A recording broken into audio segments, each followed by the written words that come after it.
of the Seattle City Council will come to order. It is 2:03 p.m. I'm Lorena Gonzalez, President of the Seattle City Council. Will the clerk please call the roll? Councilmember Herbold. Here. Councilmember Juarez. Councilmember Lewis. Present. Councilmember Morales. Here. Councilmember Mosqueda. Here. Councilmember Peterson. Here. Councilmember Sawant. Here. Councilmember Strauss. Present. Council President Gonzalez. Here. 8 present. Thank you, Madam Clerk. Let's move on to presentations. I am not aware of any presentations, so we'll go ahead and move to the approval of the minutes. There are no minutes for approval today, so we will swiftly move to the adoption of the referral calendar. If there is no objection, the proposed introduction and referral calendar will be adopted. Hearing no objection, the introduction and referral calendar is adopted. So I will move now to adopt the proposed agenda. Is there a second? Second. It's been moved and seconded to adopt the proposed agenda. Colleagues, as I mentioned this morning, I do have one amendment to the proposed agenda by adding resolution 31946 entitled a resolution related to the response to the COVID-19 public health emergency, requesting that Governor Inslee create a Washington Worker Relief Fund to provide economic assistance to undocumented Washingtonians during the COVID-19 pandemic, and by placing it under the adoption of other resolutions on the agenda. Second. Thank you so much. Are there any comments on the amendment to the introduction and referral calendar? Hearing and seeing none, will the clerk please call the roll on the amendment? Herbold. Aye. Juarez. Aye. Lewis. Aye. Morales. Aye. Mosqueda. Aye. Peterson. Aye. Sawant. Aye. Strauss. Aye. President Gonzalez. Aye. 9 in favor, none opposed. Thank you so much. The motion carries and the agenda is adopted as amended. Colleagues, at this time, we'll move into public comment. As we have been doing, we will open this remote public comment period for items on the City Council agenda, introduction and referral calendar, and the Council's 2020 work program. Before we begin, I want to start by reminding colleagues and the viewing public that this is still a pilot, and we are continually testing this process and working to improve it.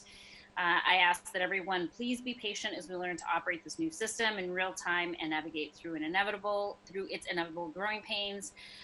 While it remains our strong intent to have public comment regularly included on meeting agendas, the City Council does reserve the right to end or eliminate these public comment periods at any point if we deem that the system is being abused or is no longer suitable for allowing our meetings to be conducted efficiently and in a manner that enables us to conduct our necessary business. I will, as usual, moderate the public comment period in the following way.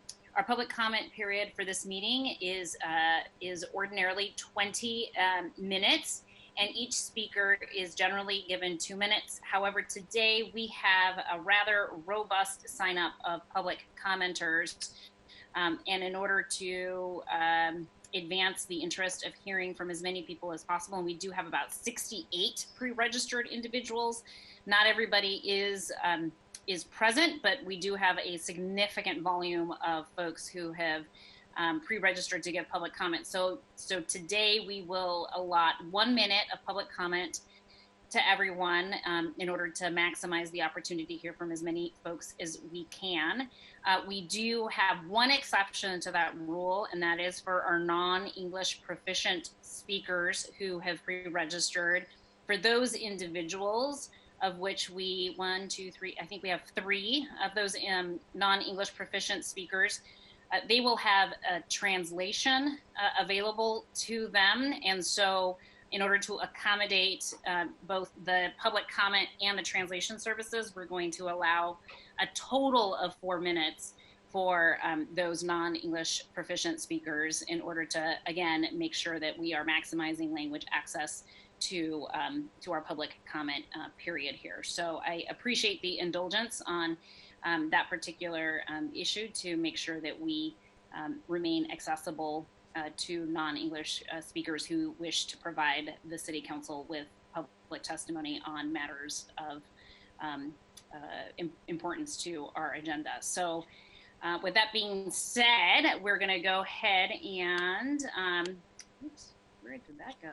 Sorry about that. Give me just a moment, colleagues. Just a moment here. My apologies. Okay, so I'll call on each speaker by name in the order in which they registered on the council's website. And if you have not yet registered to speak but would like to, you can sign up before the end of public comment by going to the council's website.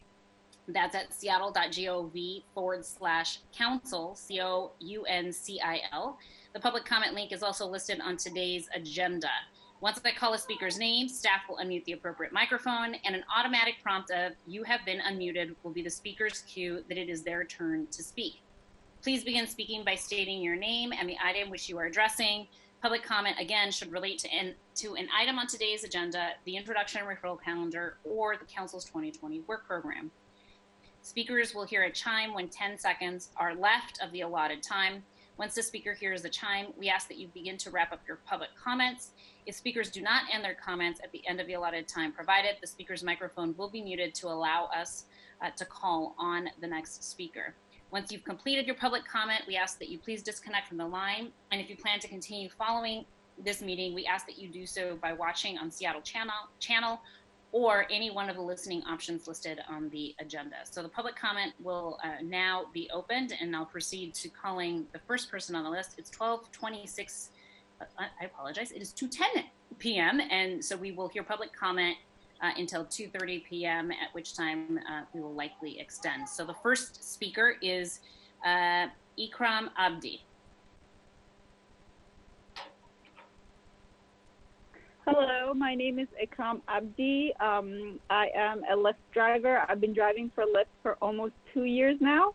What I want to say is since this pandemic started, it's been very difficult to earn a living driving for Lyft or any other ride share. And a lot of times when I'm doing this, when I'm driving, it's picking up people from the hospital and dropping off people to the hospital. And when I'm doing those kind of rides, I have to be extra conscious and I have to be very careful because I have a family that I go home to that are very high risk to this virus. I live with my grandma who is 78 years old. I live with my mom who's very sick. So it's very hard for me to drive at this time while dropping off people. And when I am dropping off people to the hospital, I have to clean my car every time I give those rides because I want to protect my customers and my next ride. So a lot of times I have to cancel my next ride to clean my car. And even though cleaning, it's coming out of my expenses, but mostly I'm worried a lot of times for the family that I go home to and my health, because if I don't drive, if I don't go out there and make money, there's no way I'll be able to pay my bills. Nobody else is going to be able to pay my bills because I'm the only one that takes care of my family. And it's very risky for me to put my life under at this time and drive like this. Thank you for that. My apologies, colleagues, and to those on the line. For those of you that were keeping track of time, that was definitely longer than a minute.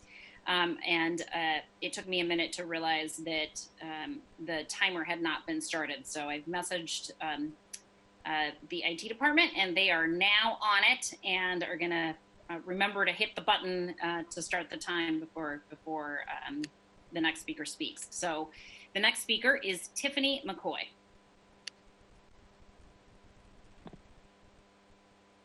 Good afternoon, Council. My name is Tiffany McCoy. I'm the lead organizer at Real Change, calling in favor of Morales' ordinance on the sweep. Last week, we held a protest against the sweep that took place at the Ballard Commons. We were really concerned about this sweep and how it didn't fall under CDC guidelines to not sweep encampments unless enough individual housing units are available. And from what I understand, that was not met. So why are we moving folks around the city? There were concerns about hepatitis A being moved. That's the same issue with COVID potentially being moved by folks. So we're potentially moving Hep A around the city as well. We need to intervene with a public health lens at all times. It's time also to reevaluate the police presence on the navigation team. Pictures of fully armed police circled around vulnerable populations is disturbing. And I want to know what triggers the amount of police on the navigation team. We need to stop the subjective nature of sweeps overall, so please support this ordinance. Thank you, Tiffany. Our next speaker is William Doe. Hi, my name is William, and I appreciate this opportunity. I'll keep it brief. I'm a Lyft driver. I do this full time. I don't have health insurance. I have a 78-year-old father who just beat lung cancer and pneumonia, and I have a wife at home who has epilepsy and hypertension, both high risk. I'm spending about $100 a week right now on disinfectant and protective equipment. About the sick pay, unemployment will run out. Their little programs will run out, and if I get sick during the next spike, we'll be in trouble. Please help us. And just looking forward to some changes. Thank you. Thank you, William, for calling in today. Our next speaker is Sue Hodis. Hi, my name is Sue Hodis. I'm part of the Housing for All Coalition. I'm also part of the Ferdinand Block 3900 that supplies some food to a couple of shelters, just neighborhoods doing that. And I'm also part of the intergenerational lesbian activist group. I almost don't have much to say. It just seems so obvious about this legislation needing to be passed. It's just human to not displace people when this recommendation is that no sweeps until people have a place to go. It's already disrupting fragile people's lives who are in fragile communities to nothingness. It's so really, it's the right thing to do. I can't believe anybody would object to this, including the mayor. And please support Tammy Morales' legislation. Thank you. Thank you for calling in today. Our next speaker is Jake Lindsay.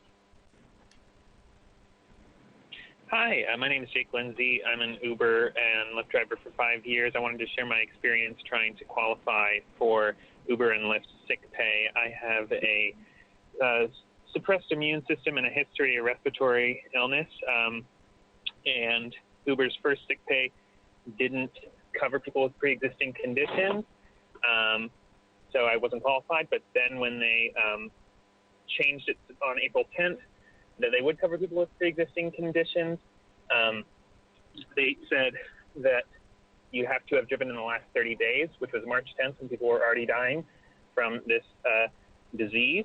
So because I was spending those 30 days in self-isolation, a doctor's note with self-isolation, I was deemed ineligible, as thousands of other drivers were.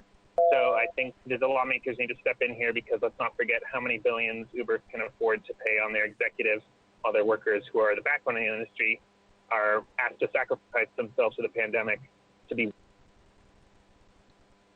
Thank you for calling in. Next up is Camila Walter.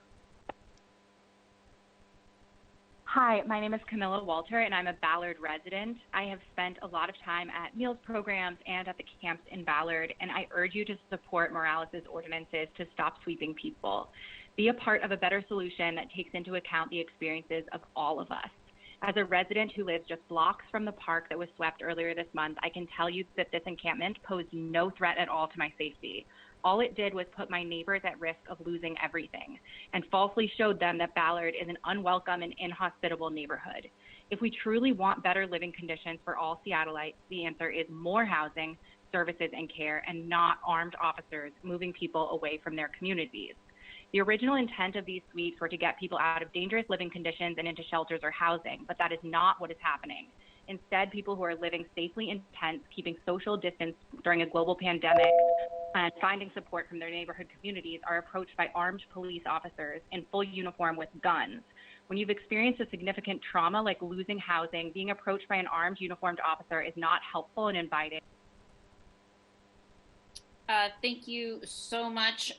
Colleagues, this is a little unorthodox, but I have some folks who have called in related to Council Bill 19791 who are asking, who have expressed that they have limited phone, wanting to speak sooner. And Councilmember Sawan, I want to thank you for flagging this for me. They're currently showing here is not present, so I'm unable to confirm that they're actually on the line. We're going to work on that, but if we can confirm that they're online, I'd be happy to make a special accommodation for a group of speakers who are unsheltered, who are or sheltered at tiny villages, who are having some technology limitations, and I certainly don't want to exclude them based on that. So if we get confirmation that they're on the line, I'd be happy to do that, but currently they're showing as not present.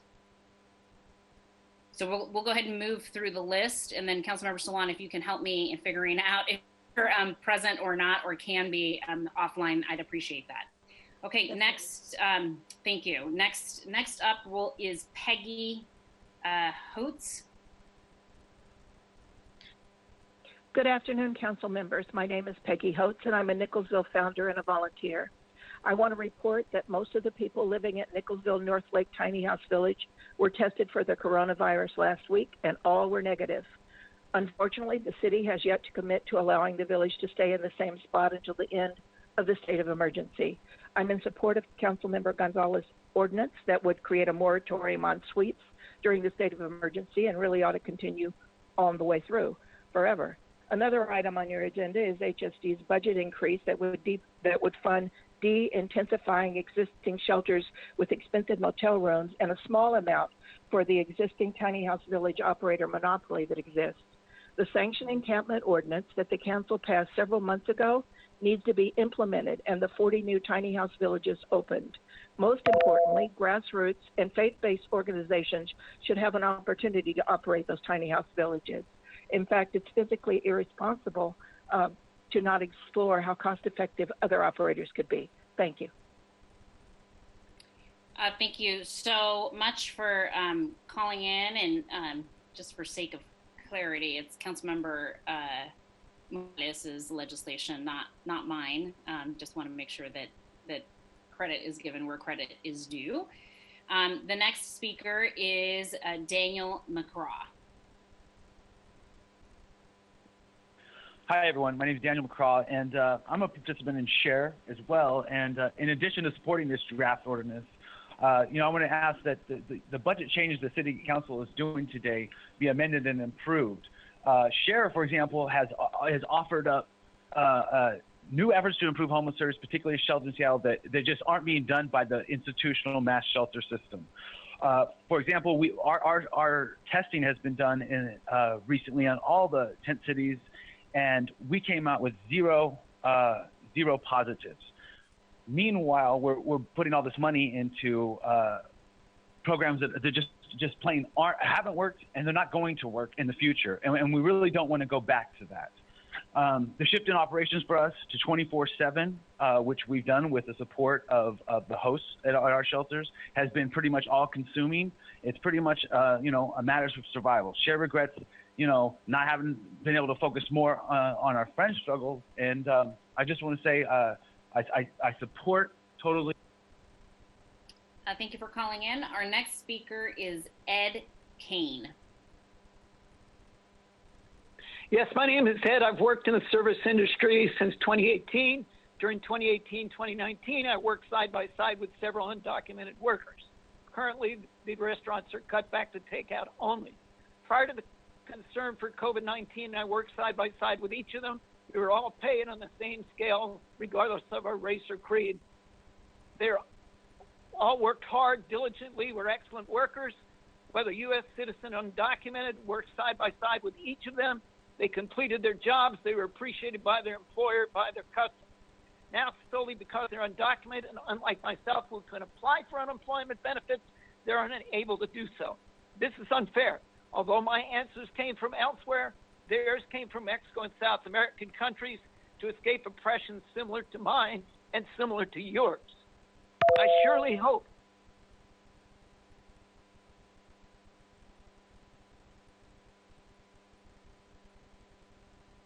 Okay, thank you for calling in. Just a reminder to those folks who are waiting to give public comment.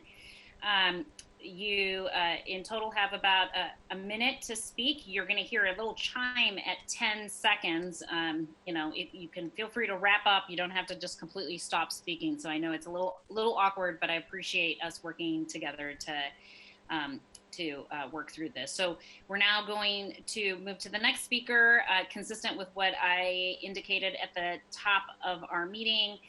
For non-English proficient speakers and their translators, we are allotting a total of 4 minutes to hear both the public testimony and the translation. So I appreciate everybody's cooperation in that. And next up is Diana González. Hola a todos, muchas gracias por el espacio. Mi nombre es Diana González, soy líder de One America. Soy madre de 3 hijos y estoy aquí porque apoyo a que se apruebe un alivio económico para nosotros, la comunidad indocumentada en el estado de Washington. Mi familia, al igual que muchas otras, estamos en una vez más siendo vulnerables e impactadas negativamente en estos tiempos difíciles debido al COVID-19. Mi esposo perdió su empleo siendo el único sustento en nuestro hogar. Esto ha generado un gran estrés a nivel emocional para todos, pues no contamos con ningún tipo de recurso para un alivio en nuestra situación. Ni siquiera podemos pagar nuestros gastos más básicos como renta, aseguranza, teléfonos, el internet para que mis hijos hagan sus tareas.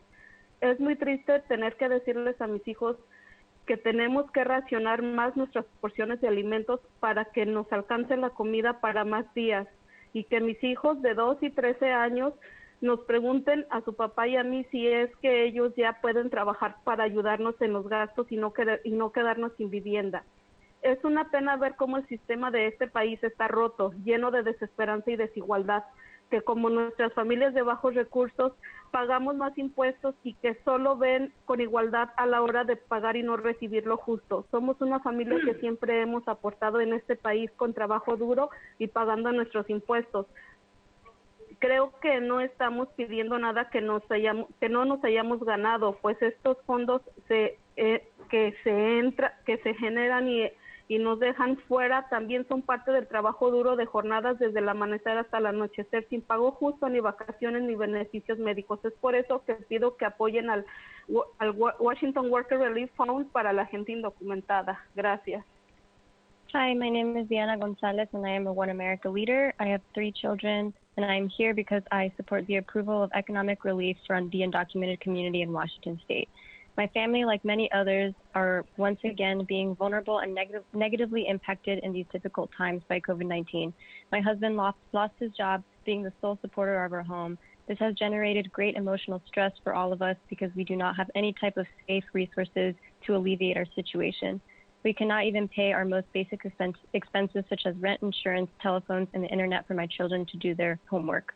It is very sad to tell my children that we have to ration our food portions more so that the food is enough for the days, and that my 12 and 13-year-old children ask their dad and myself if they can already start working to help with the expenses, if not being left homeless. It is a shame to see how the system in this country is broken, full of hopelessness and inequality, that as low-income families we pay more taxes and that they only see us as equal when it comes to paying and not receiving what is fair. We have always contributed to this country with the hard work and paying our taxes. I think we are not asking for anything that we have not earned because these funds that are delivered to us leave us out. That is why I asked for your support to support the Washington Worker Relief Fund for undocumented people. Thank you so much for calling in today. Señora Diana, gracias por llamar esta tarde para darnos su testimonio que fue bastante importante y muy, muy fuerte.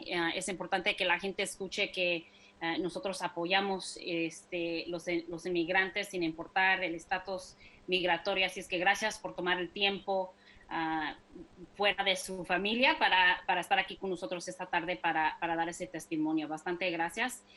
Y gracias también a la intérprete que vamos a escuchar de usted de nuevo en muy poco tiempo. Next speaker is going to be Jamal Jama. All right, thank you so much for giving me this opportunity and coming forward to listen our concern.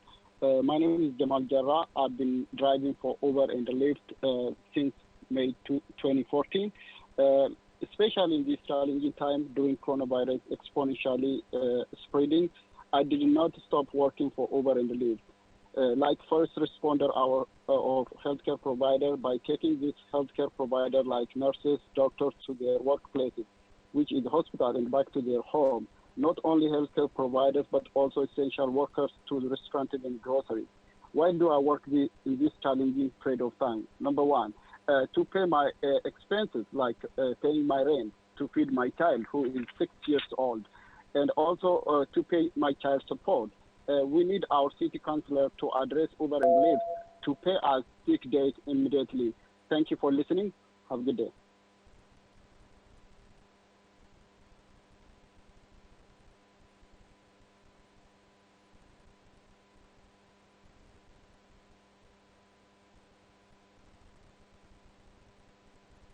Sorry about that, folks. I was muted and didn't realize it. So our next speaker is going to be allotted 4 minutes. Thank you so much to our tech department for changing that. La siguiente comentario va a ser de 4 minutos, así es que voy a introducir. I'm going to introduce Sofía Alemán. Good afternoon. My name is Sophia, and I'm a leader of One America. I'm a single mom of 3 kids. My household is being impacted just like tons of immigrants' families are impacted because of COVID-19. That's the reason why I'm here talking to you about the Washington Work Relief Fund for Immigrants. If it's okay, I'm going to approach you in Spanish because that's the community that I represent. So voy a empezar con compartirles lo difícil que es la situación para una familia como la mía y por qué es tan importante tener el programa de alivio económico para la comunidad indocumentada. Y el haber perdido mi trabajo y no poder aplicar o recibir ninguna clase de ayuda es devastador. Llegué a este país hace 14 años y siempre he trabajado, nunca he recibido ninguna clase de ayuda, por lo que es bien importante para mí y ha sido trabajar duro y darle este ejemplo a mis hijos. Pero nunca vi llegar la situación que estamos viviendo el día de hoy, donde no podríamos trabajar y quedarme en casa por el bienestar de mis hijos y tener que decidir entre nuestra salud o nuestra necesidad. Es por eso que pido apoyo para un fondo de emergencia permanente para la comunidad indocumentada en el estado de Washington. Yo soy solo un ejemplo de cómo puede afectar o beneficiar a una familia el tener un programa y ser incluidos en esto. Porque como muchas familias inmigrantes, nosotros aportamos a nuestras comunidades y merecemos la dignidad y el apoyo de cualquier otra persona, como cualquier otra persona en este país. Muchísimas gracias. Good afternoon. My name is Sophia, and I'm a leader with One America. I'm a single mom of 3 kids. My household is being impacted just like tons of immigrant families are being impacted due to COVID-19. That's the reason why I'm here to talk to you about the Washington Worker Relief Fund for Undocumented Immigrants. If it is okay, I will approach you in Spanish because that is the community that I represent. I'm going to start by sharing how difficult the situation has been for my family, or for a family like mine, and why it is so important to have the economic relief program for undocumented communities. To have lost my job and not be able to apply or receive any kind of help has been devastating.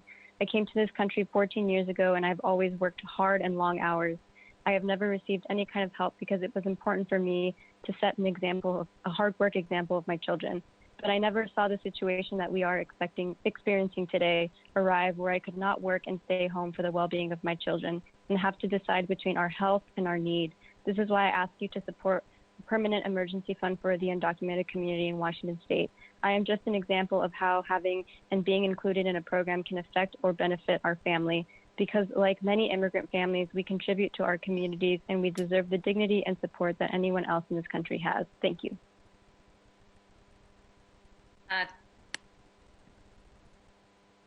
Thank you, Amanda, for the translation. Just a quick note, Amanda, you broke up just a little bit on us towards the end, so just want to make sure you're aware of that for the next translation that is coming up in a few speakers. Okay, the next speaker is Mariah Mitchell.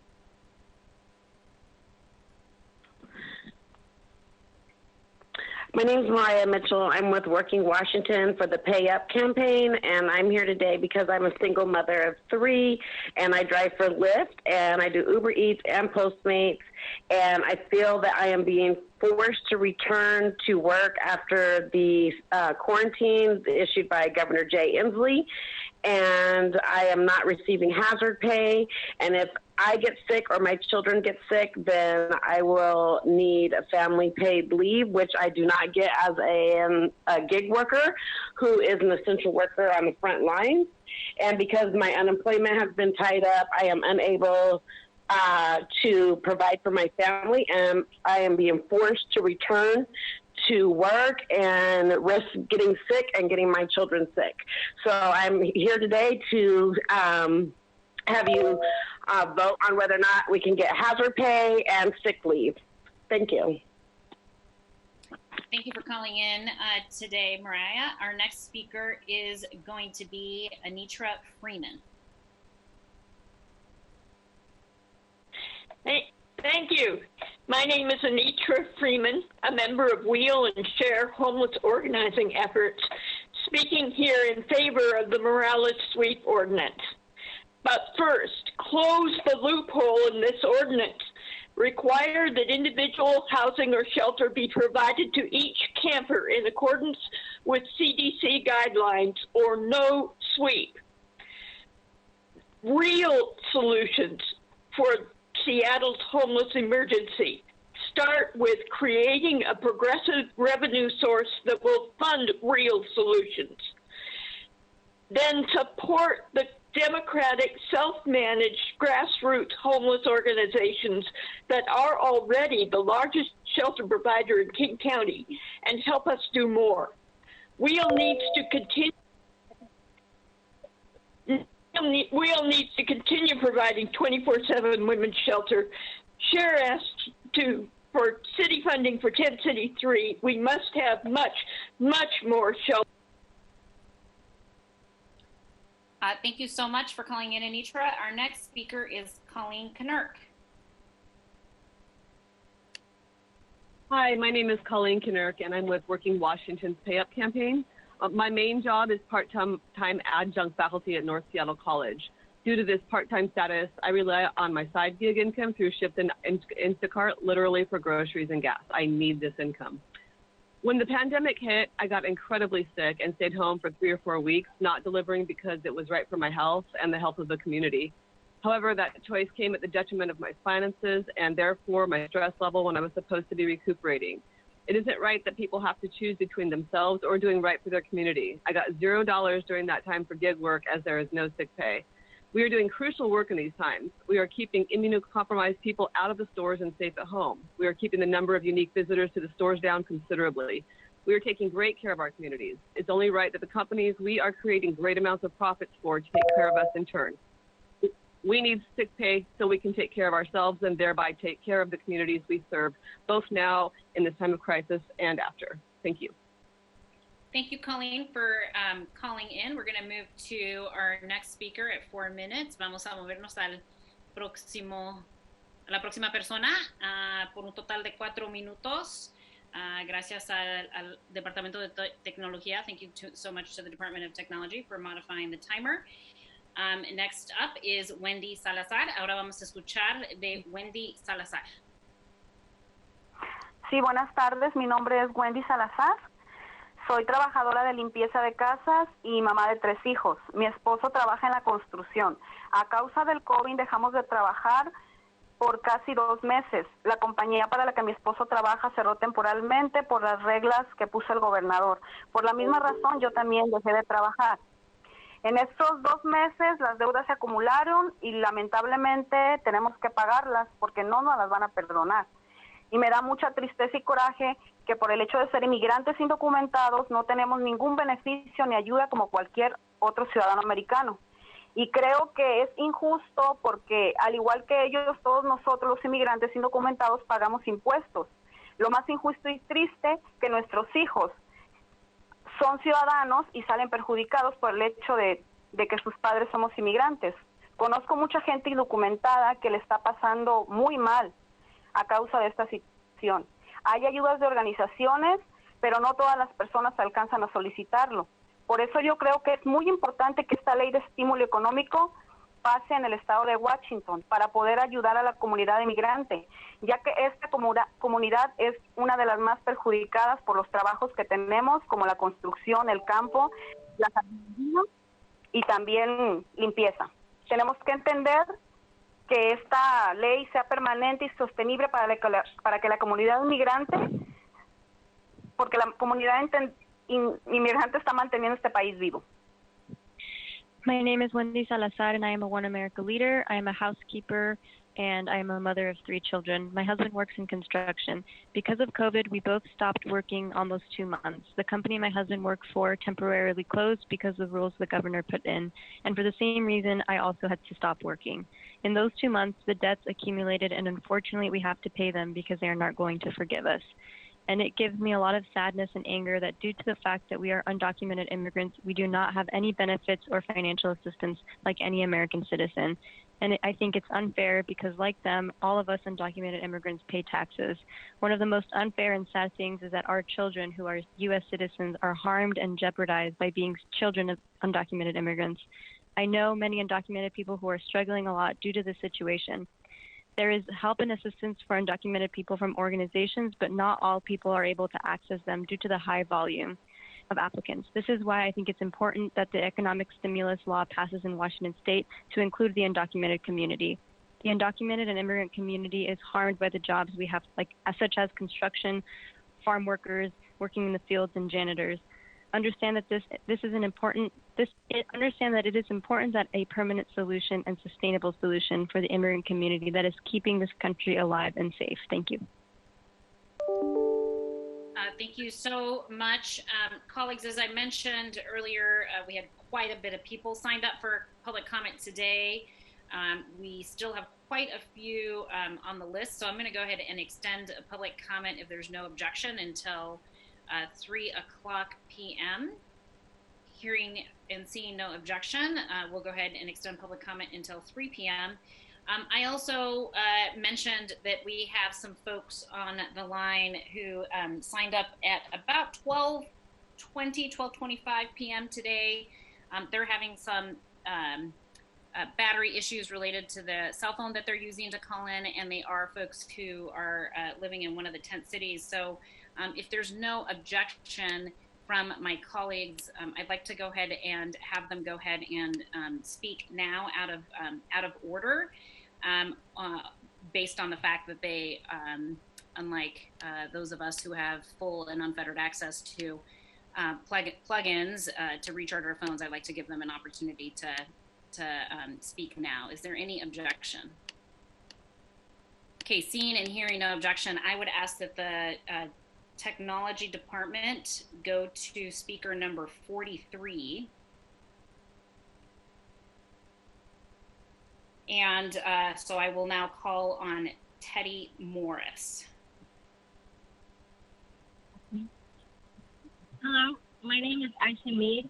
I live at Sherrill 1033. Our current location is 12914 Martin Luther King Jr. Way in South Seattle. Before I came here, I was wandering around the streets of Seattle getting turned down by indoor shelters that were full or had specific requirements I did not qualify for. Here at 1033, each person or couple gets their own tent. So when social distancing was implemented in America, no one at 1033 had to leave because we were already socially distanced. Thousands of people are living outdoors in unsanctioned camps. They don't have a chance to live in a place like 223, which is water, trash pickup, porta potties, and a clean food area with regular blanket washing. If there were more places like 1033, the sweeping of unsanctioned camps wouldn't be necessary. Our COVID test results are back and no one is sick. I ask that the budget changes include support for 1033. They're cost-effective, empowering, democratic, and self-managed. This is the most humane way to end the sweep, which only encourages the spread of COVID-19 and is much more fiscally sound than sending people to a hotel with indoor. Thank you so much for calling in today. We are going to go ahead and move to the next speaker, who is Abdurazak El-Habasi. Hello, my name is Zach El-Abasi. I started working with Postmates in March. I just moved to Seattle about 3 months ago, and I got a great job with Mercedes. Sadly, I got laid off when the crisis hit. I kept on getting denied for unemployment. My last option was to work for Postmates to be able to feed myself. I've been working every day. I get $3 to $5 per delivery. I get $1.50 for pickups and 7 cents a minute for my time, so it's not really worth it. That barely covers the expenses to even run the car. And so, I mean, I'm really struggling. I got $106 in my bank account, and I blew out my knee about a week ago, so it's been really hard to work. So I just want to say that I feel like we should all be, gig workers should be cared about in a certain sense. So thank you so much for your time. Thank you so much for calling in today. Next up is Ulysses Galvez. Yes, hi, my name is Ulysses Galvez. I'm a combat veteran, and I'm also an Instacart worker. I have been working on and off with Instacart for about 2 years, also Postmates. Since the COVID has hit, I had a job with the county doing elections, but that's on hold. And so I've fallen back on Instacart to help me through this time. I'm asking the council to support CB 119793, and I'm with Working Washington. They're helping us to help us because we deserve to get paid sick pay if we get sick, and we deserve sick leave. We are putting a lot on the line for a lot of people. We're the backbone for people to stay home, and I thank you. And we're hurting. We need your help, and you as legislators can do that since the companies won't. Thank you very much. Thank you so much for calling in today. Next up is Johnny Arenas.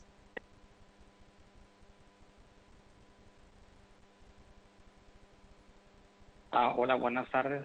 Good afternoon, City Council of Seattle. My name is Johnny Arenas. I have been a proud domestic worker since 2006.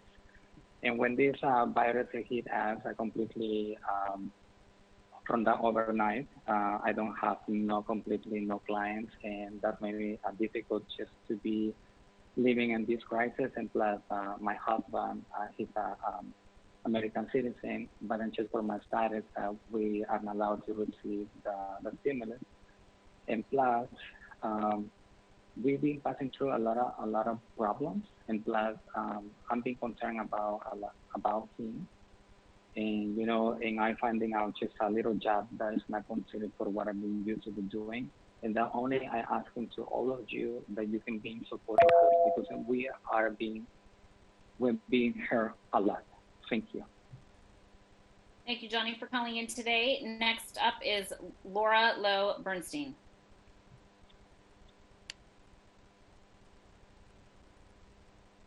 Hello, I'm a renter living just south of the Ballard Bridge, and a few years back I met folks at Tent City 3, and at that time I became more committed to advocating for self-sufficiency models of addressing homelessness, and we need to fund more of those.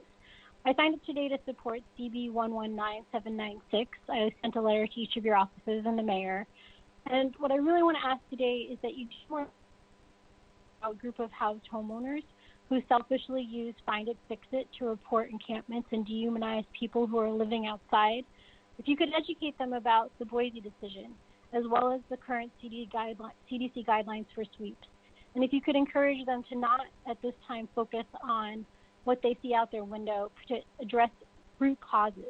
And if they want to help people that are outside, not to use the Find It, Fix It app and ask it for police. Thank you for the time today. Thank you for calling in. Our next speaker is Phoenix DeCorvo. My name is Phoenix. I'm active in Working Washington's Pay Up campaign. I'm addressing the importance of sick and hazard pay for gig workers. I've done grocery delivery on Shipt and Instacart. I have a toddler and someone close to me with a heart condition. And since people started dying from COVID-19, I decided that the less than $10 an hour I was making was not a good trade-off for my or their lives. Many Seattle citizens rely on these services. Personally, the majority of my customers are elderly or otherwise high risk. It's irresponsible to have any essential worker doing their job while sick. Without sick leave, gig workers are given this impossible choice between caring for their family or spreading the virus. This is a public health issue as well as a workers' rights issue. It's become too easy for these companies to make money while taking advantage of us. Passing sick leave for workers is one way to make life better and working conditions more fair. Thank you. Thank you so much. Our next speaker is Kimberly Wolf.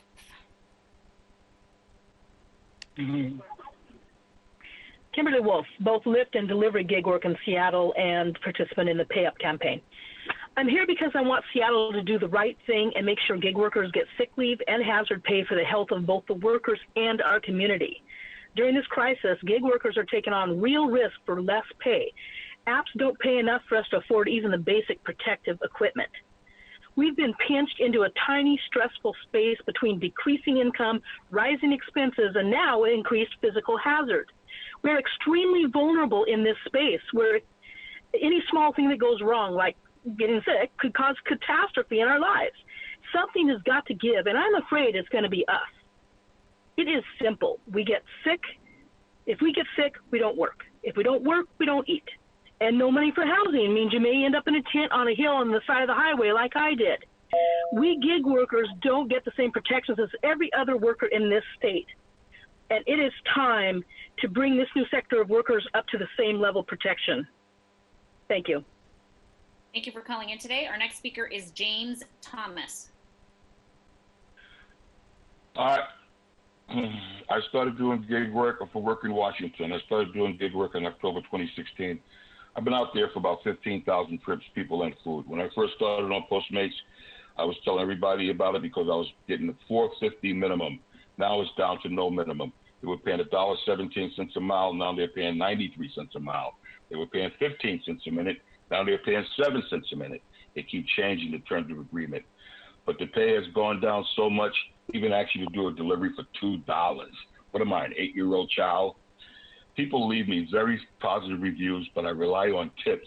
And it's been well documented that customers often tip based on gender, age, and race. So too often, I, the big black guy, get a smile and a thank you instead of a tip for doing a great job. I was still out there working during the pandemic up until about a month ago, but I have 3 daughters who told me to stay home. 1 minute is not enough, and thank you for your time, but make something happen. Thank you so much for calling in, James. I know a minute it goes by very, very quickly. Of course, this legislation is just being introduced today, but we'll have plenty of opportunity for public commenters to call in the future and speak some more as to this particular item. Next up is Jason Reeves. Hello, I'm Jason Reeves. I'm volunteering with Working Washington's Pay Up campaign. I am a dasher. I have been for 3 years. Right now, there's a record amount of people signing up for DoorDash and other gig companies, and it's putting a strain on everybody. That means more competition, longer waits, more scams, and lower pay. We're really at a race to the bottom. This means the 6 feet is being broken everywhere. Cinco de Mayo, I not only lost $15 in under a half an hour, but I was also exposed to an entire restaurant filled with people who then denied their orders because we're gig companies. Gig companies to be held accountable, and we have no real support coming across, and we need to leave. I urge Seattle City Council to stand with gig workers and independent contractors, hold gig companies accountable for providing sick leave, and other basic pay standards like the pay that accounts for our time and the risk we are taking. Thank you for calling in. Next up is Paul Veggers. Hi, my name's Paul Veggers. I've been a courier with Uber Eats for about 1.5 years. And since the pandemic has started, I've definitely found myself in a lot of situations that feel very high risk. I deliver on on University Way in the U District on a regular basis, and I find myself on a regular basis being in spaces with only 2 or 3 feet of distance between me and other people. And since the pandemic has started as well, I've noticed that there's been extremely inconsistent pay, where 1 week we'll be having large bonuses, and then the next week it'll drop down to half that pay, and I'll only be pulling in $5 or $10 an hour in terms of base pay. I'm very, very fortunate in that I have enough in savings that if I end up having to take several weeks off, I can afford to, but I worry a lot about other people that cannot, and because of that, I think it's very important to have sick leave insured for everybody. Thank you so much for calling in. Our next speaker is Aiden Nardone. Good afternoon. I want to talk about some housing options. About 5 years ago, we started with the 90-day temporary stay in a tent in a sanctioned encampment. We then stepped up to tiny home villages. Now I hear opposition to this arrangement because even though the clients have private sleeping quarters, they are still sharing bathrooms, showers, and kitchens. We are reconfiguring some of our existing shelters facilities and providing modular units. These models offer a safe, more distant sleeping arrangement, but they still require sharing bathrooms, showers, and utilizing food areas. Now the next plan is to move on to private rooms with private baths and a meal delivery program. Tell me, what do you propose to do next? If this plan doesn't work, will we still have thousands of people still living in tents on our sidewalks and green belts and parks? Thank you for calling in. Our next speaker is Maria A. Hi, can you guys hear me? We can hear you. We can hear you. Okay, I'm sorry. That's okay. Hi, my name is Maria, and I'm from the tiny house village, Nicholsville. I've been homeless for a long time, and I was given the opportunity to live there, and it has been a value to me. I also work, and so I'm calling in to say that we need to stay there during the COVID-19 and going on. Since everything else is closed down, it's going to be a burden and very hard for us to find another place right now. So I'm putting in to have us stay there at least the end of the year or longer, just to keep everyone safe instead of us moving and trying to find a place during everything being shut down, and may not be finding a place in time, and keeping our hygiene center and everything else intact. Thank you. Thank you for your time. Thank you for calling in, Maria. Our next speaker is Francis Githambo.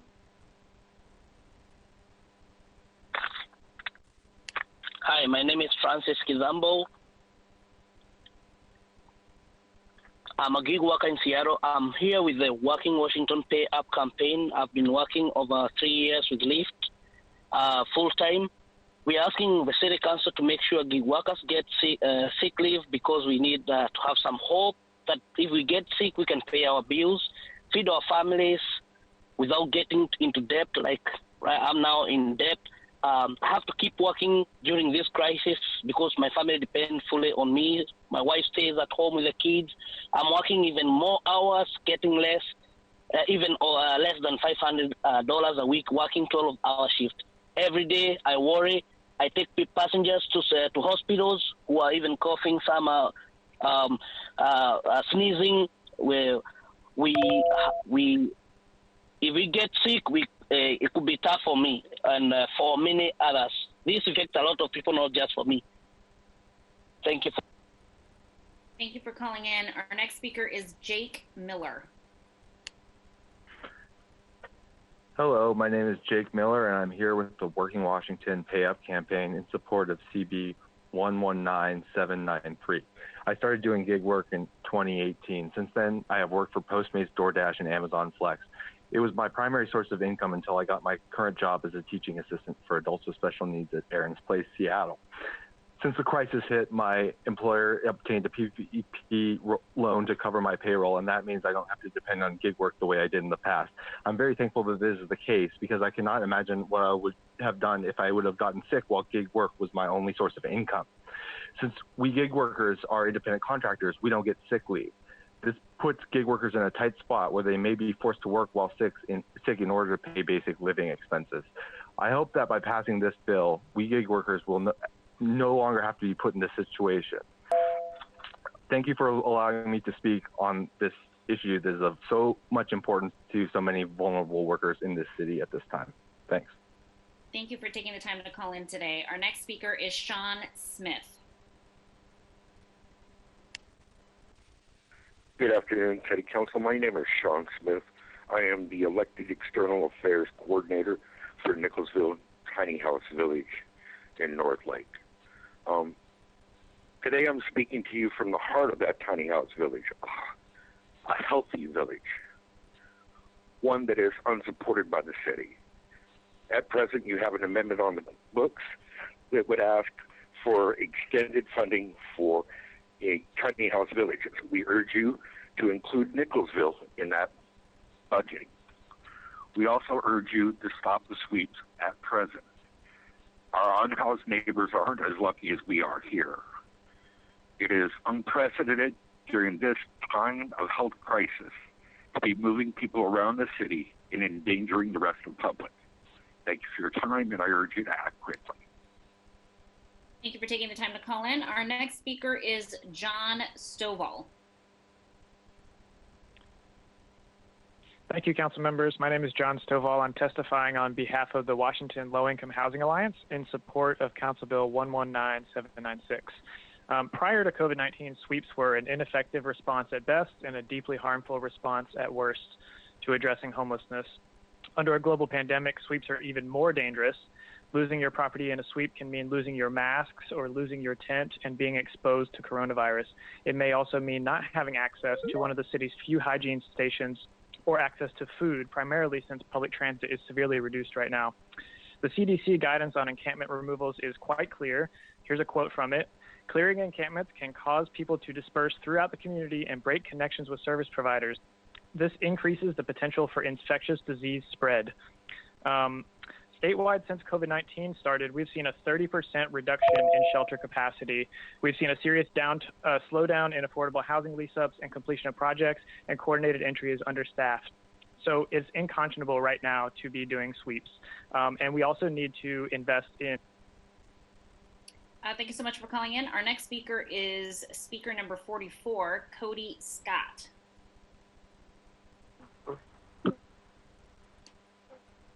Hello? Hello? Hi, we can hear you. My name is Cody Scott.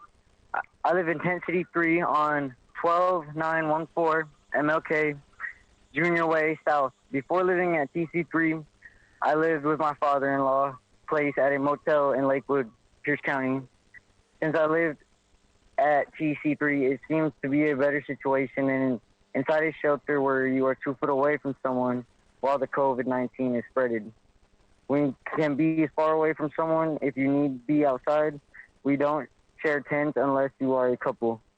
You need more help with gas for generator, garbage needs taken out for more often, funds for the honey bucket, porta potties, more tents. There's many people that can't get into TC3 because we don't have many availabilities. Please support TC3. Thank you so much for calling in today. Our next speaker is, and colleagues, I know we're at 3:01 p.m. I had indicated that we were going to go until 3. We have 4 speakers left, so that's approximately 4 minutes. So I'm going to go ahead, if there's no objection, finish going through the list, which would put us at about 3:06 p.m. Hearing and seeing no objection, we'll go ahead and do that. Next speaker is Matthew Lang. Hi there, Council. My name is Matthew Lang. I'm the lead organizer of the Transit Riders Union, and I'm on the planning committee of the Ballard Community Task Force on Homelessness and Hunger. And I'm speaking today in favor of Council Bill 119791. Just a quick report back from the Ballard Commons eviction that happened a couple weeks ago. of the 50 or so folks that were there, about 25 or 26 were sheltered. There were 25 folks, though, that we've almost completely lost contact with. One worker from the Bridge Care Center has said that of those 25 folks, they're in touch with now 4, and they were their primary case manager. So had we waited for co-lead to be on the ground and doing their work, then I imagine we could have had better success. We must follow the CDC guidelines not to evict folks, and we must increase the amount of hotel space that we are providing for unsheltered folks, as well as remove police from the navigation team. Thank you. Thank you for calling in. Our next speaker is Teresa Homan. Teresa Homan, and I am the program manager of the Tiny House Villages for Lehigh, which, by the way, have also been tested with no positive COVID-19 cases. And this is because we're following a very intense protocol for sanitization. Regarding suites, as you know, in response to COVID-19, Lehigh very quickly opened Lakefront Community House, TC Spirit Village, and we doubled the size of Lake Union. As the city continues its suites, we're hoping that a portion of the shelter funds from the supplemental state budget can be appropriated for more tiny house villages. They are an immediate response to homelessness. We know that there are not enough shelter beds and that problems exist in the traditional shelters, and our villages feel like we give people a place to heal forward. Thank you for your past support. Please continue to support our tiny house villages. A lot of good comes from them. Thanks. Thank you so much. Our next speaker is Hattie Rhodes. Hello, I am Hattie Rhodes, formerly of the Georgetown Tiny House Village. I'm speaking on CB 119791. The shelter-in-place mandate has shed light on the city's most vulnerable population, those that have no shelter. I have seen that not only do tiny house villages provide a safe and dignified place for those experiencing homelessness, but it has also been an invaluable program during the COVID-19 crisis. Villagers still have access to restrooms, showers, and laundry. Case management is still available. Seattle Public Library provides villages Wi-Fi access, so villagers can stay connected to friends and family, as well as be informed about this public health crisis. Operation Sack Lunch now provides a meal a day. Surrounding neighbors have reached out, donated, and made us feel a part of the community. In the villages, people are able to self-isolate without feeling isolated. When we look back on this time, what will we have to show for all of our efforts? Tiny house villages are adaptable, community-driven models that will help us weather many storms together. Thank you. Thank you so much. Our last speaker is Brittany Boulay. Good afternoon, Council. My name is Brittany Bush-Boulay. I am a resident of District 7. I'm calling to support the halting of sweeps during the COVID crisis and, frankly, in perpetuity. Our unhoused neighbors are not helped by further destabilization. They are not helped by further criminalization of poverty. What they are helped by is housing. We need to find and create more housing, lots of it, all different kinds. Thank you so much.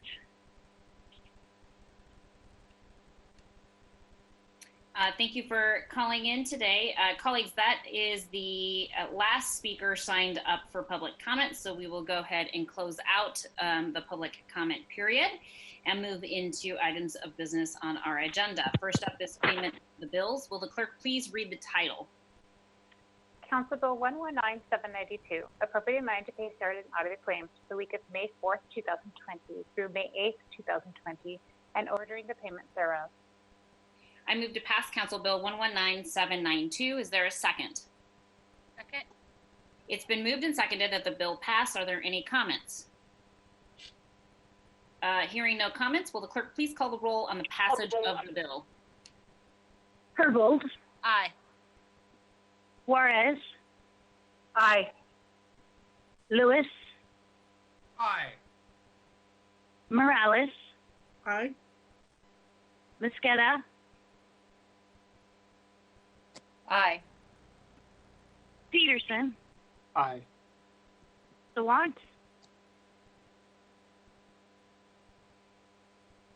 Sawant. Strauss. Aye.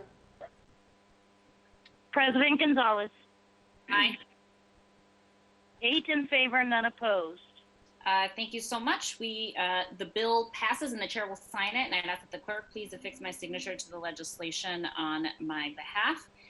Committee reports of the City Council. Will the clerk please read Agenda Item 1 into the record? Agenda Item 1, Council Bill 119791, relating to the city's response to the 2020 COVID-19 crisis, amending Ordinance 126,000, which adopted the 2020 budget, changing appropriations to various departments and budget control levels and from various funds in the budget, declaring an emergency and establishing an immediate effective date all by 3/4 vote of the City Council. Thank you, Madam Clerk. I move to pass Council Bill 119791. Is there a second? Second. It's been moved and seconded to pass the bill. Councilmember Mosqueda, you are the sponsor of the bill, and we'll hand it over to you to address this particular bill. Thank you, Council President.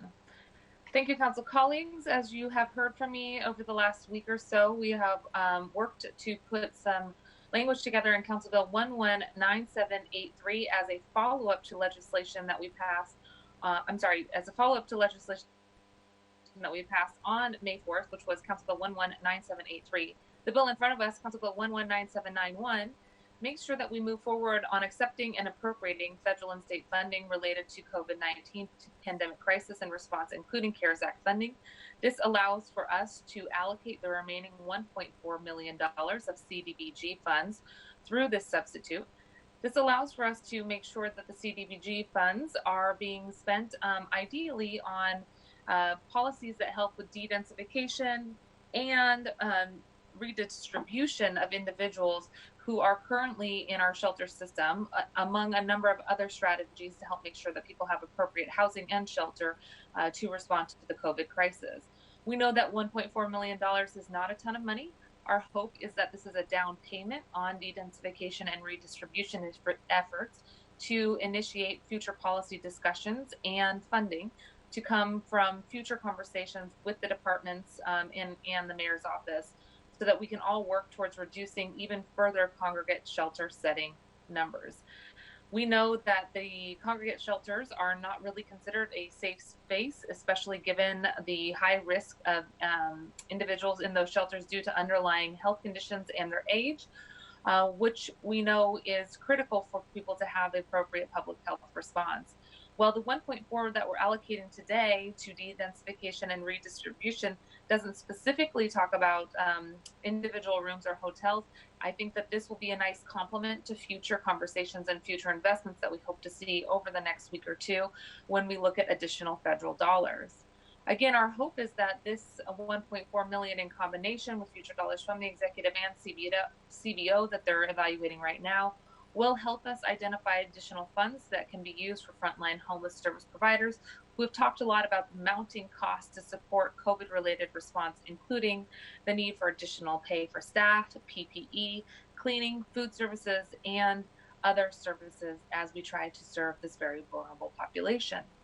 The good news is that in addition to the funding that we already approved in the last bill, we have learned that $130 million from the Corona Relief Fund can also be used for a comprehensive strategy to meet both the needs for de-densification and can be used for rental assistance. So it's really important for us to look at the holistic picture as these dollars come forward over the next week and make sure that we're doing both rental assistance to prevent folks from falling into homelessness and also to respond to the public health crisis and to move towards additional de-densification and redistribution strategies.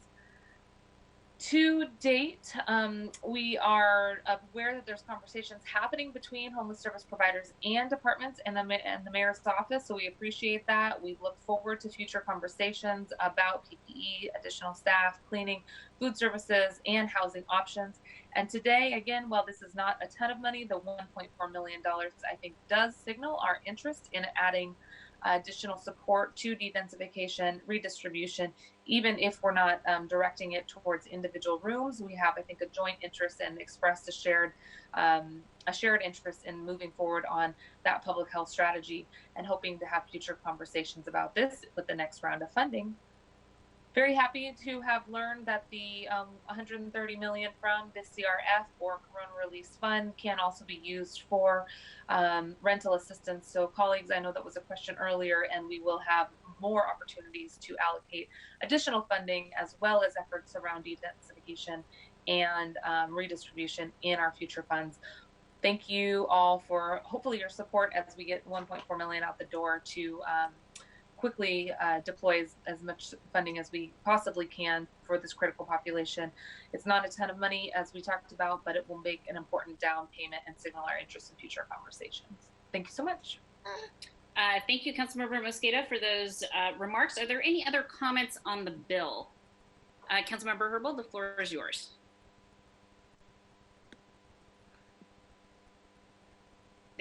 You're right. Did you recognize me? Okay. I did recognize you. You broke up this time for me. Oh, sorry.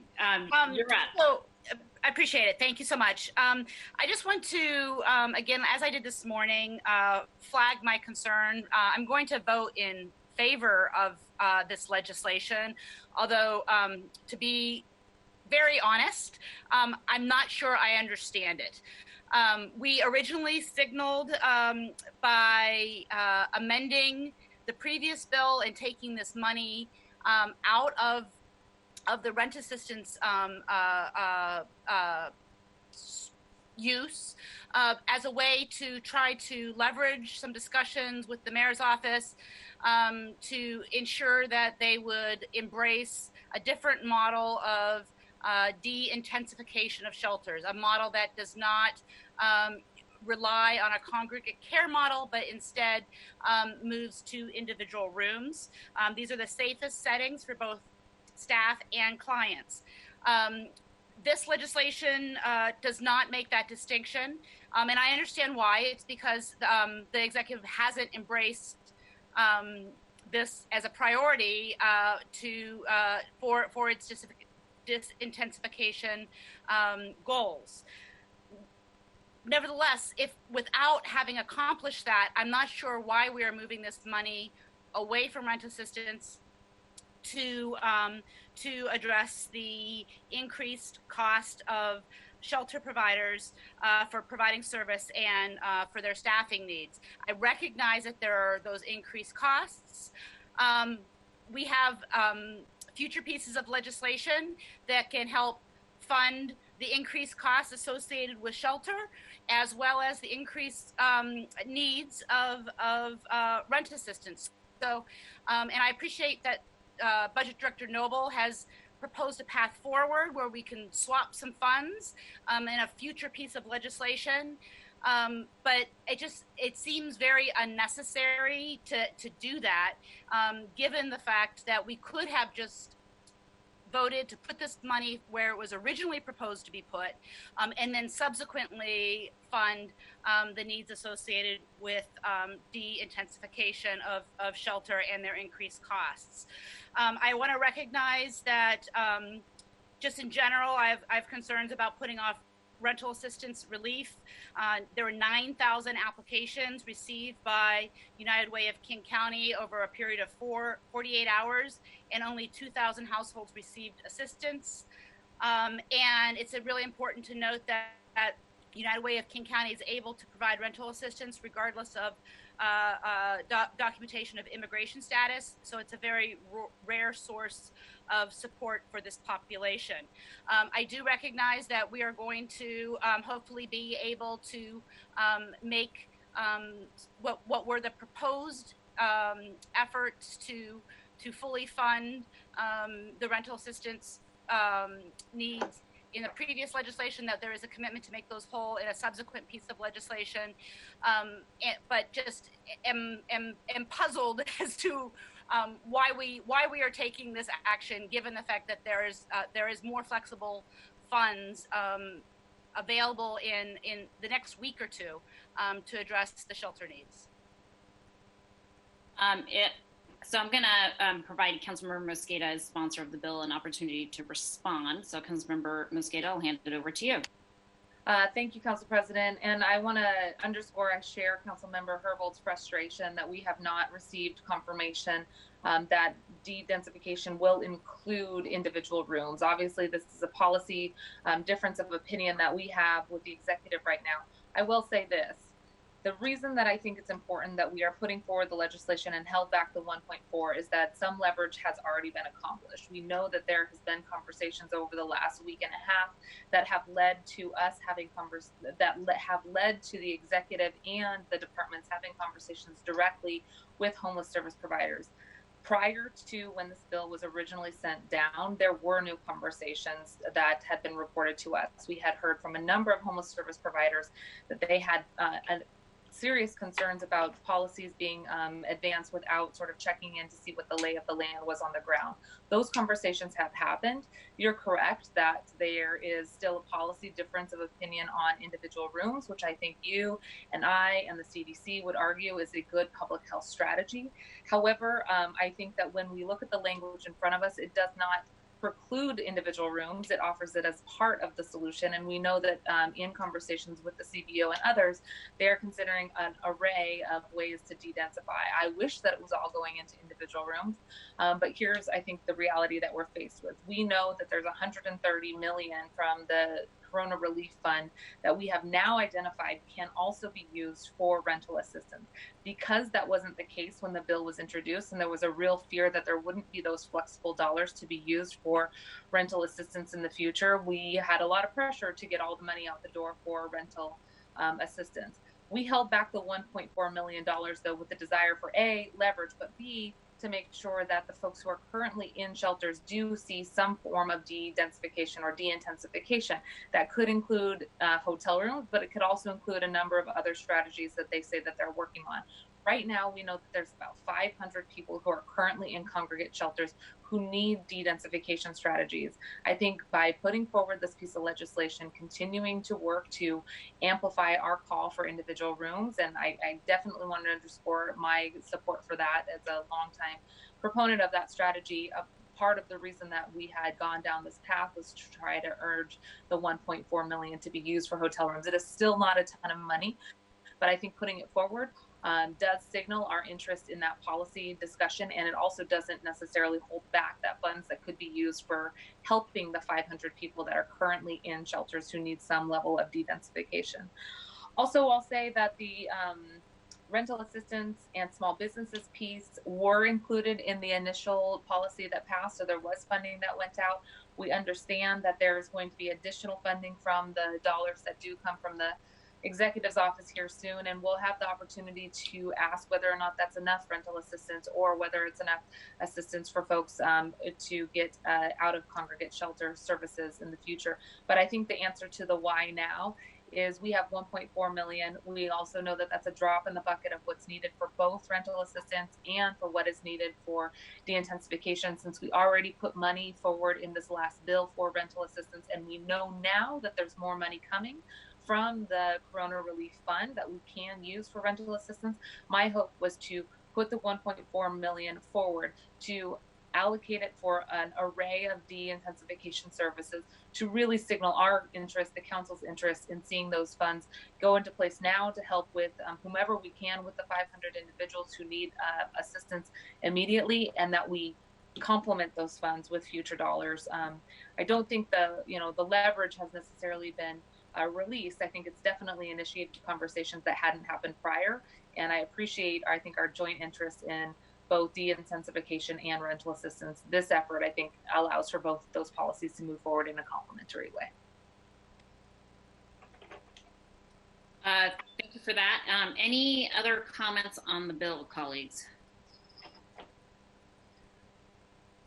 Okay, seeing no other comments on the bill, I'm going to go ahead and ask that the clerk please call the roll on the passage of the bill. Herbold. Aye.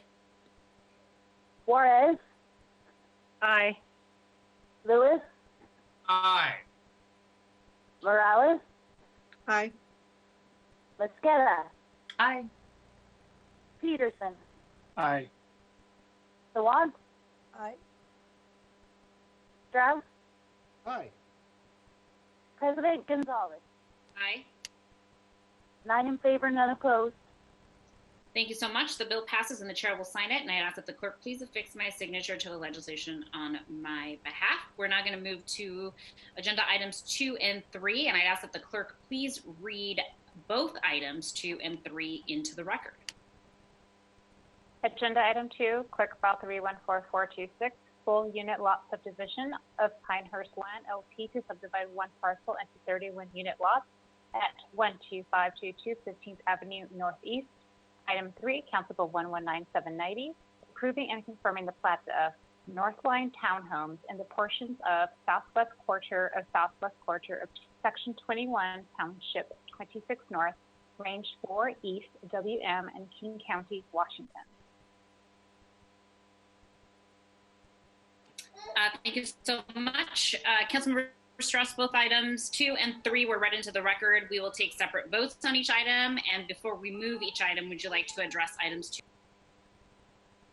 Yes, thank you, Council President. The clerk file and associated council bill will grant a final approval for the Northline Townhomes plat at 12522 15th Avenue Northeast in Pinehurst neighborhood, as described by the council clerk. The plat will divide one parcel into 31 units to facilitate the sale of these townhomes. Last year, the SDCI director and hearing examiner recommended approval of the preliminary subdivision. Council's role now is to determine if the applicant has met all of the requirements for the final approval. And SDCI, SDOT, and Council Central staff have all confirmed for me that those requirements have been met and recommend approval today. Thank you so much. And I want to make sure that you address both items. I use those comments to address both items. The item 3 is the associated council bill for the Northline Townhomes plot approval, and all of the information I've just presented is consistent with both files. Great. Thank you so much. I appreciate that. Are there any additional comments on items 2 or 3? Okay, hearing none, I will move that clerk file 314426 be placed on file. Is there a second? Second. It's been moved and seconded to place the clerk file on file. Are there any additional comments on the clerk file? Hearing none, will the clerk please call the roll on the placing of the clerk file on file? Herbold? Aye. Juarez? Aye. Lewis? Aye. Morales? Aye. Mosqueda? Aye. Peterson? Aye. Dewan? Aye. Strauss? Aye. President Gonzalez? Aye. 9 in favor, none opposed. The motion carries and the clerk file is placed on file. I will now move to pass Council Bill 119790. Is there a second? Second. It's been moved and seconded to pass the bill. And are there any additional comments on the bill? Okay, hearing none, will the clerk please call the roll on the passage of the bill? Herbold?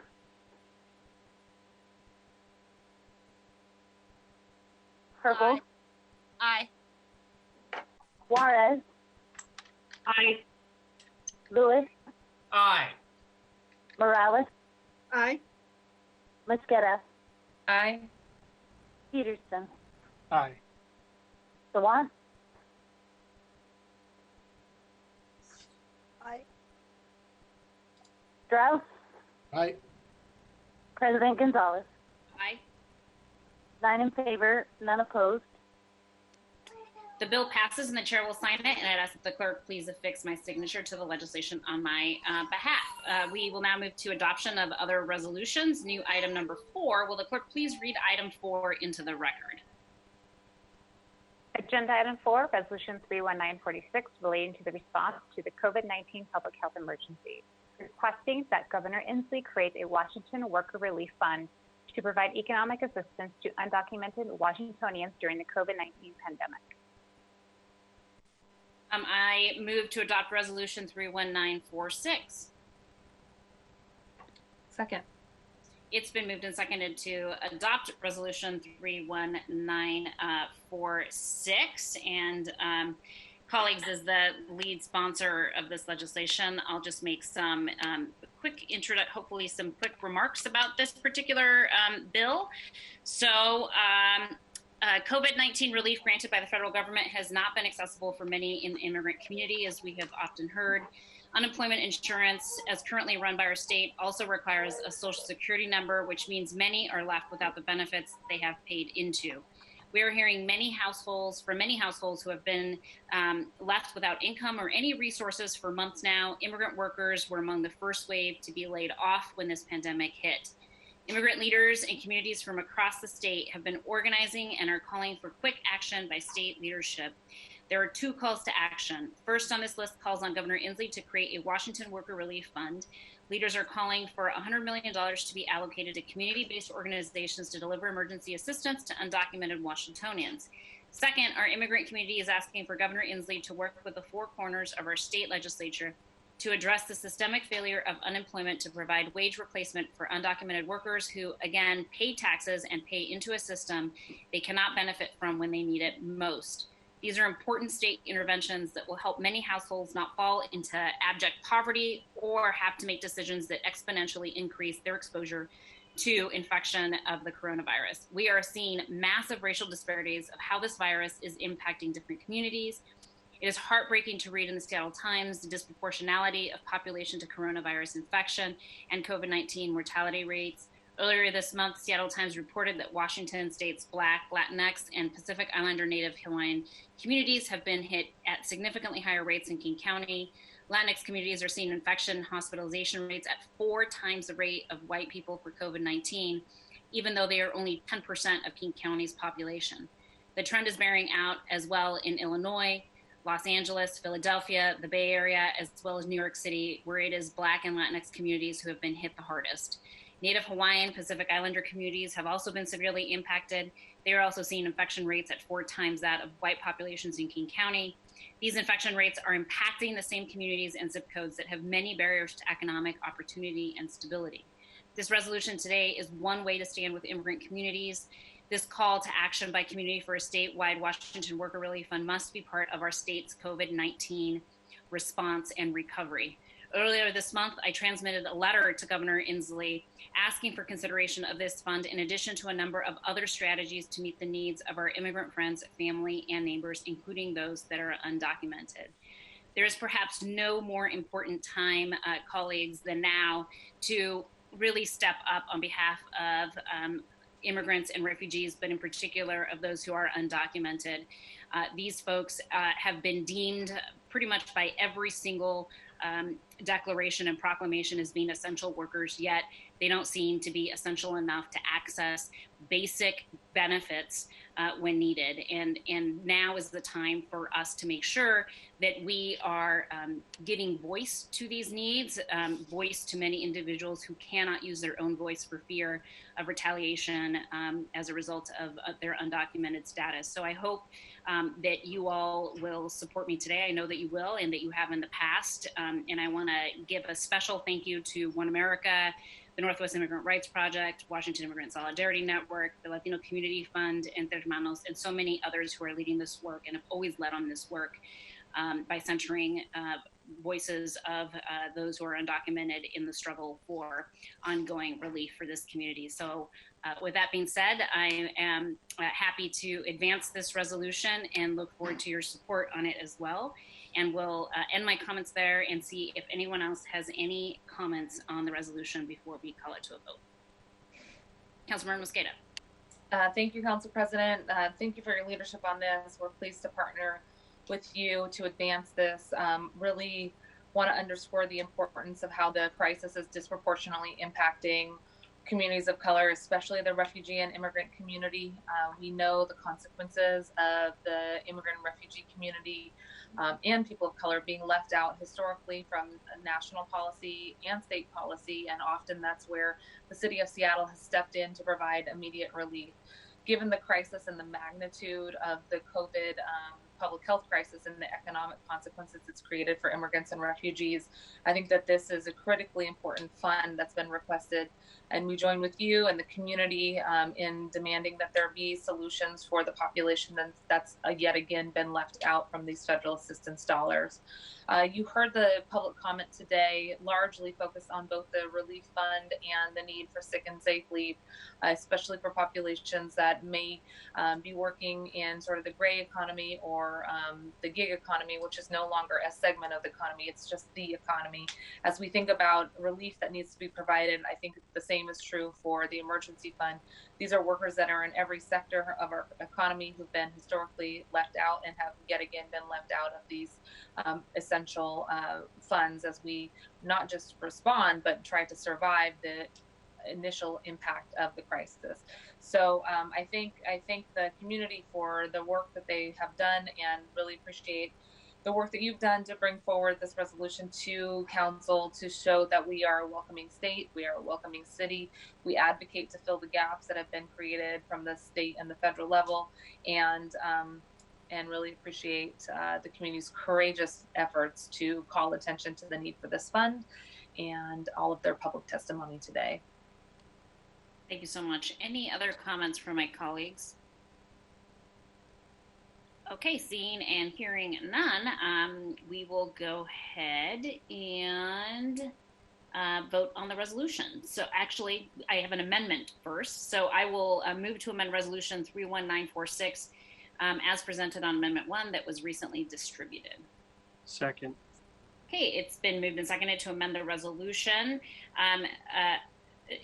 Colleagues, Amendment 1 is very simple. It just adds the words state legislature to make sure that we acknowledge that this should be a collaborative effort amongst our state legislature and the governor in establishing a worker relief fund. So very simple resolution and, very simple amendment that I see as sort of technical in a lot of ways. So I'm happy to answer any questions on that particular amendment, but it's pretty straightforward. So are there any comments on Amendment 1? Okay, seeing and hearing none, I'd ask that the clerk call the roll on Amendment 1. Herbold. Aye. Aye. Juarez. Aye. Lewis. Aye. Morales. Aye. Mosqueda. Aye. Peterson. Aye. Sawant. Aye. Strauss. Aye. President Gonzalez. Aye. 9 in favor, none opposed. The motion carries and the amendment is adopted. Are there any further comments on the resolution as amended? Okay, hearing none, I'd ask that the clerk please call the roll on the adoption of the resolution as amended. Herbold. Aye. Juarez. Aye. Lewis. Aye. Morales. Aye. Mosqueda. Aye. Peterson. Aye. Sawant. Aye. Strauss. Aye. President Gonzalez. Aye. 9 in favor, none opposed. The resolution is adopted as amended and the chair will sign it. And I'd ask that the clerk please affix my signature to the legislation. Thank you everyone for your support of that resolution. It will mean a lot to the immigrant and refugee population who's so desperately seeking assistance in this space. So I just want to thank you all for your unanimous support in that regard. Other business.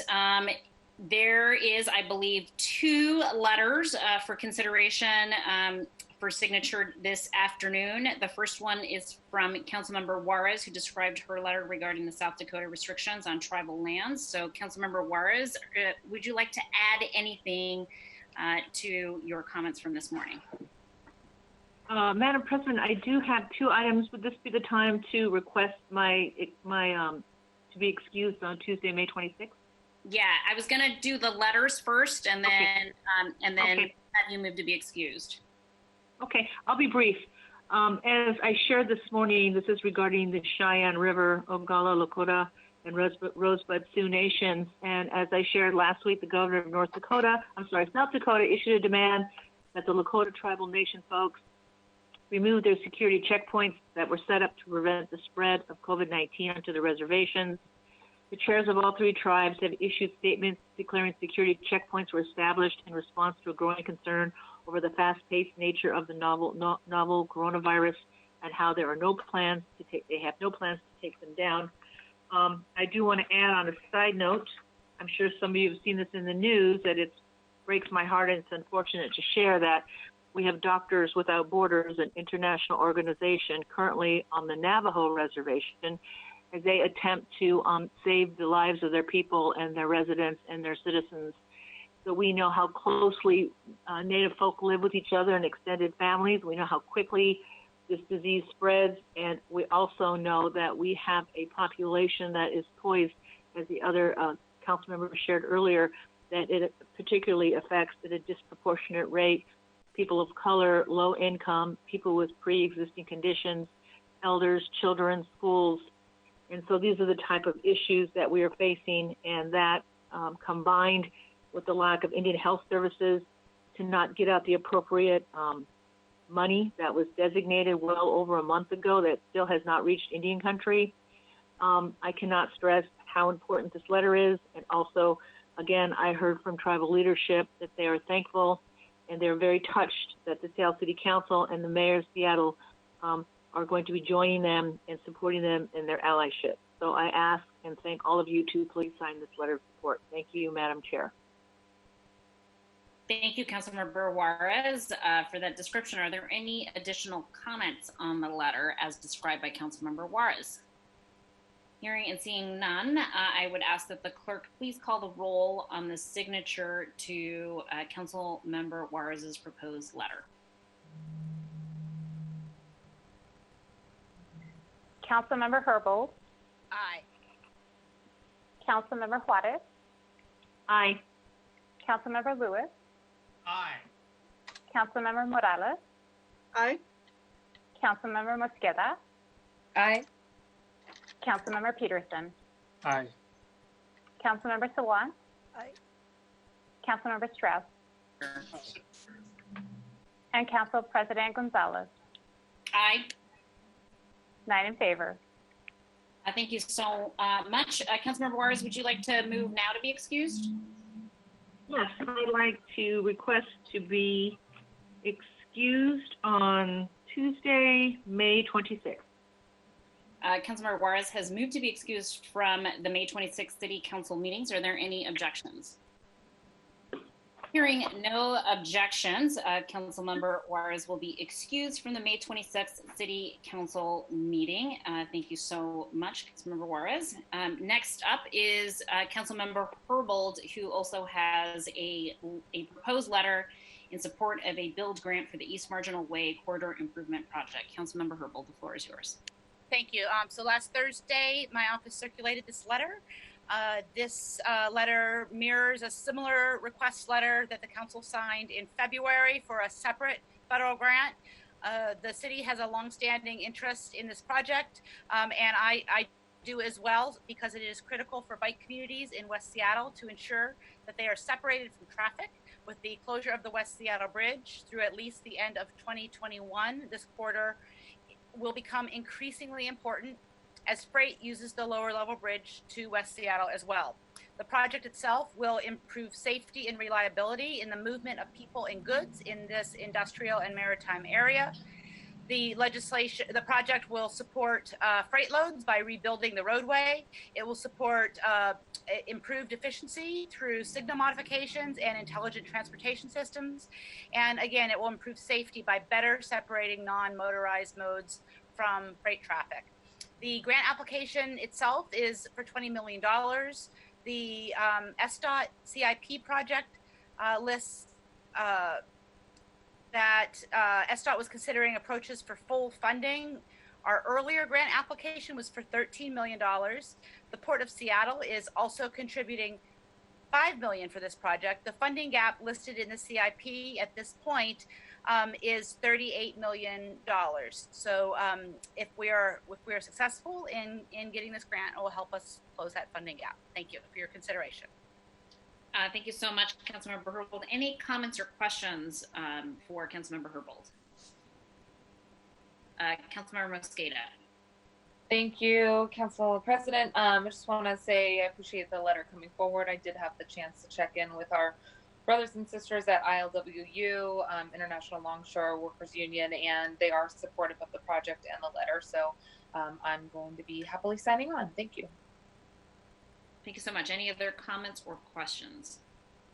Okay, hearing and seeing none, I would ask that the clerk please call the roll on the letter proposed by Councilmember Herbold. Herbold. Aye. Juarez. Aye. Lewis. Aye. Morales. Aye. Mosqueda. Aye. Peterson. Aye. DeWatt. Aye. Strauss. Aye. President Gonzalez. Aye. 9 in favor, none opposed. Thank you so much. That is the last item that I'm aware of on other business. Is there any other further business to come before the council? Councilmember Mosqueda. Thank you, Madam President. Just a reminder for folks that tomorrow we are going to have an economic forum on the realities of the COVID crisis for individuals who didn't listen to this morning's morning briefing. We're going to have national experts and local experts talking about the crisis that COVID is creating economically, and we will be hearing from those folks from 11 to 1 p.m. Looking forward to having you all join us. And for the viewing public, you can submit questions until right up before the forum. There is a link on all of our social media pages. The information should be in your inbox, council colleagues. We invite you all to join and participate if you can, or to watch via the YouTube link, and we will be streaming or sending you a link to watch it from all of our social media pieces. Again, this is the Economic Forum on the realities of inequities created and worsened by COVID, including folks from University of Massachusetts, Economic Policy Institute, in the Public Interest, Front and Center, Budget Policy Center, Washington Low Income Housing Alliance, Protect 17, Chief Seattle Club, Ventures, and I really appreciate the time. Hope you can join or tune in. And of course, Councilmember Mosqueda, consistent with your remarks this morning, this is not a formal committee meeting. It's not a public meeting. This is just a town hall, if you will, to have a conversation about this. So when you extend an invitation to council members, you're not intending to achieve a quorum of this council. Is that correct? Thank you so much. Yes, and we talked about that this morning. Important to make sure that it is 4 or less people. So do let us know if you plan to join as a council member, but hoping folks can push out the information to your networks. It is a community forum. That's the title of the event, and we do hope that you share that with your networks. Thank you so much for the reminder on that, Council President. Thank you so much. I just didn't want to leave people with the impression that there was going to be a majority of council members there. Okay, folks, that's it, I think. Is there any other business to come before? We got one more. Councilmember Strauss. Thank you for the time, Council President. Just want to say congratulations to my friends Angie and Elliot, who gave birth to their first child this morning during council briefing. So welcome to the world, Avery, and we look forward to everything that you accomplish. Thanks, Council President. Of course. Any other business to come before the council? Okay, seeing and hearing none, that is the last item of business on our agenda. The next City Council meeting is Tuesday, May 26, 2020. Just a reminder that Monday is a recognized holiday. It is Memorial Day, so we will, that means that our schedule will shift accordingly, and we will be having our Monday on a Tuesday. So our next City Council meeting is Tuesday, May 26, 2020 at 2 p.m. That's it, folks. We are adjourned. Thank you so much and have a good afternoon.